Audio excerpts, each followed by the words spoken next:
দেখো বন্ধুরা, তোমরা এখন যে এই খাটটা দেখতে পাচ্ছ, এই খাটটা আমার অনেক ছোটোবেলাকার স্মৃতি। এই খাটে আমি অনেক ছোট পুতুল খেলেছি, ছোট্ট ছোট্ট পুতুলকে শুইয়েছি, ঘুম পাড়িয়েছি। কিন্তু এতদিন পর এই খাটটা আমার প্রয়োজন হলো কেন জানো?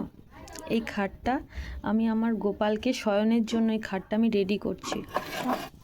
তোমরা বলো এই খাটটা কেমন হয়েছে? আমি ভাবতেও পারিনি এই খাটটা এতদিন পর আমার কাজে লাগবে। তো এটা আজকে আমি রং করতে বসলাম। তো আজকে রং করার পর তোমাদের ফাইনাল লুকটা দেখাচ্ছি। খাটটা আমার মা অনেক যত্ন করে রেখেছে। কত সুন্দর খাটটা দেখতে বলো বন্ধুরা। তো আমি এটা পুরো ফাইনাল লুক করে তোমাদেরকে দেখাচ্ছি।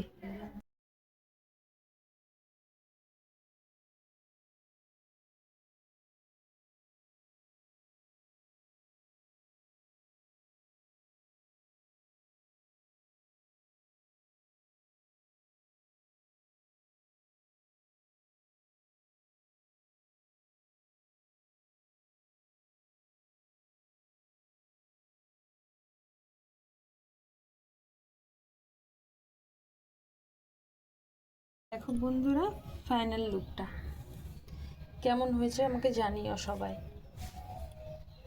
সিম্পলের মধ্যে এখন আপাতত বানিয়েছি, পরে ইচ্ছে হলে ডিজাইন করে দেবো।